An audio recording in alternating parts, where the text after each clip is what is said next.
Hello, welcome to Petrol Media. My name is Terrence Anderson, and today it's going to be a short video. I wanted to discuss microwave music, what that is, and I guess why I feel like the era of it is finally coming to an end. Now, I want to say maybe not early, maybe like mid-2000s, mid-2009, 2010 or so, music kind of got into this vein of, quick music. What I mean by quick music is anything that is made so fast that there's no soul in the sound. And we all know what this sounds like. I mean, a lot of guys who make music extremely fast and produce things that are mass duplicatable and have made a big name for themselves kind of paved the way for that. I'm not going to point anybody out or put anybody under the bus because honestly, there's no need to do that. We all can see how this has been going. But for the longest, it kind of reigned supreme as the style of how to make music for today. I'm sorry for all the noise in the background you might hear. I have my 3D printers going. I'm actually test designing a product that I'm working on. I'm always tinkering and I'm always coming up with something. So I'm working on something, but I think when it's done, you guys might actually like what it is.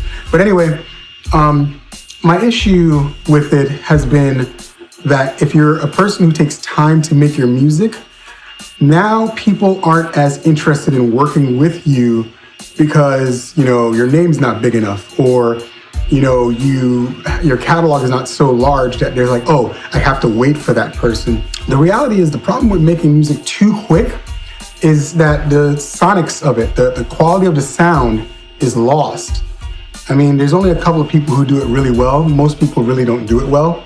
And the music becomes forgettable. As you can see, we got into the streaming world and music is forgettable. Everything's in a playlist, music comes and goes.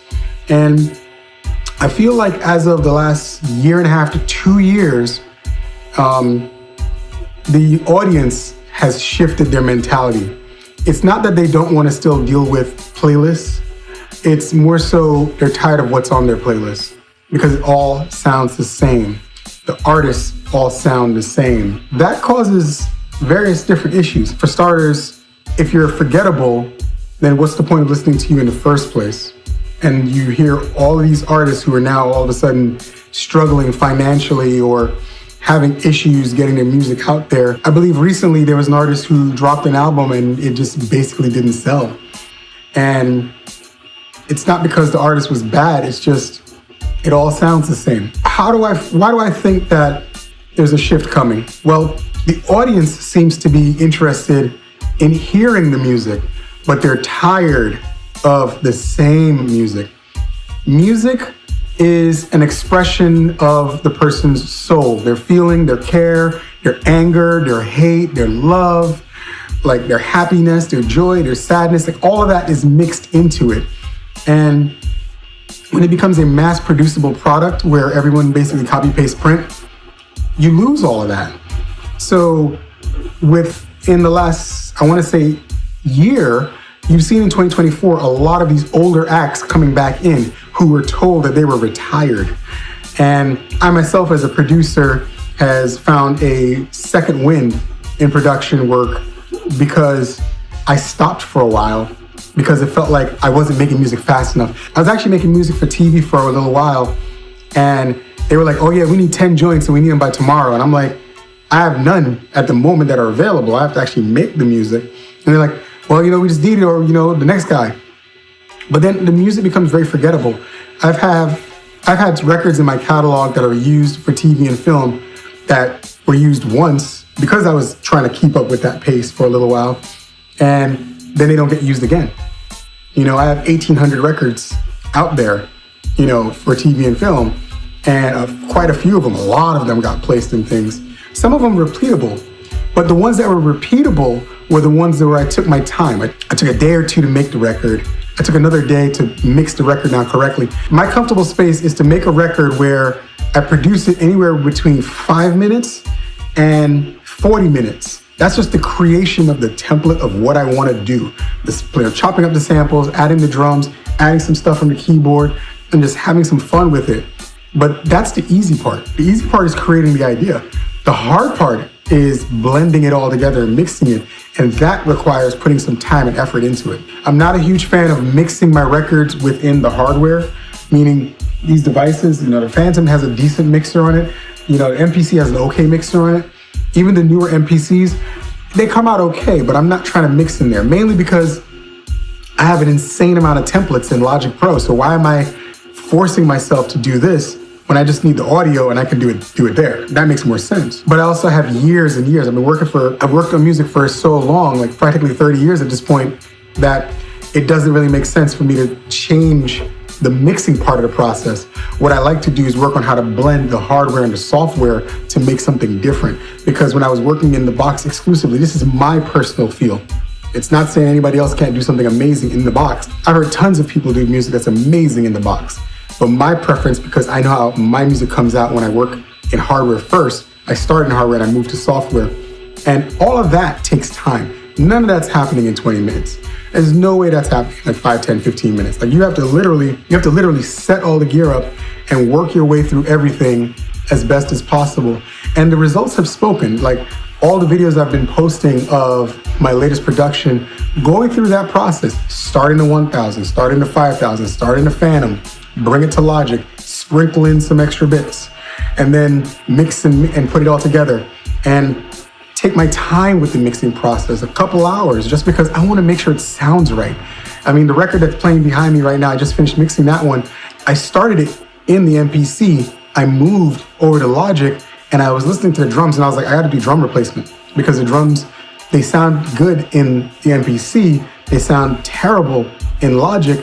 And then I made a version of it to listen to and played it in the car because I still do car tests. I played it in my headphones everywhere else around the house. I didn't like it. I was like, no, this is not right. So I need to fix it. Those are the things that get lost in the sauce when you rush things so quickly. And again, when you're working in the box, you can work faster because you have templates. So I'm not knocking those that can do it. But after a while, it becomes very formulaic and it sounds formulaic. And that can be good in one way. I mean, the Neptunes had a long run of that, Timbaland, Dr. Dre, Boy Wonder, Hit Boy. I can go down the list of producers that Zaytoven, they have a formula for their music. But what I love that they do is the creation part happens very quick, but the mixing and altering and adjusting to make it fit and sound the way they want it to sound, they take their time with that. Try this. Take one day and designate that the creation day, maybe even 2 days. That's the creation day. Take those 2 days, bang out a bunch of beats. Because the beat making part is really fast. So as an example, like last night, I worked on some records. I made 5 records last night. It took me an hour to make 5 records on the MPC 1000 because I had all the chops set up. I knew what I wanted to do. I did a little bit of prep work beforehand. So when I recorded everything into the 1000 and did my chops, it was quick. And it was like boom, boom, boom. And I had my designated drums that I wanted to use for all of them, for all of these records, because they all have similar feels. So there was no point in switching. So it was go to the next one, go to the next one, go to the next one. Take a day or two and designate those creation days. After the creation days, designate a third day as the mix and listen day. That's the day you go back and listen to everything you made the day before and say, do I like these? Does this work? Is that what makes sense? Or, you know what? These 3 are awesome, or these 2 are awesome. Let's go expand upon those. And then take those 2 records to the next level and mix them down for like 4 or 5 hours to really live with the records for a moment. And then when you're done doing that, take those records the very next day and listen to your mix one more time.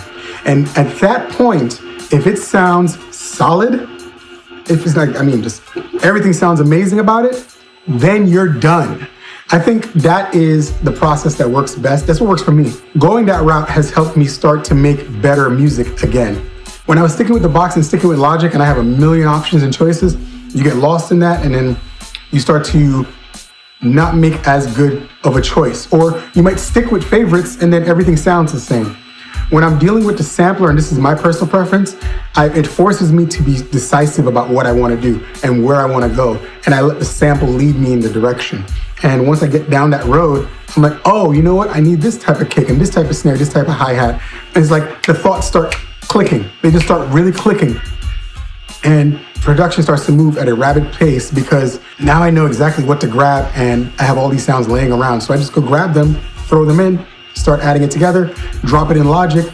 And in Logic, I'm like, oh, you know what? I need a choir. I know which one to grab because it's a perfect one for this. Grab it, done. Like these things, for me, even though the process is a little bit slower, is better. Take your time. There's nothing wrong with taking your time. I feel like we're going to see that as the shift into 2025 with a lot of production coming back to having more feel and more passion behind it. Not taking away anything from creating in the box, or because I'm saying this over and over because I don't want the smoke in my comments about how I'm bashing anybody who makes music in the box. Like I said, you can make amazing music in the box. If I want to make music fast in the box, I'm going to use Serato. I'm going to throw it in Logic and chop it up and do my thing, and then it's done. And in Logic, I have templates for drums. I can move quick in Logic. It's just starting from scratch is so much more fulfilling with the hardware for myself. So if you're like me and you like doing your production outside the box and moving into the box, doing a hybrid scenario, because I like hybrid production work, I think it works out really, really well. So I think my main message at this point is enjoy the process.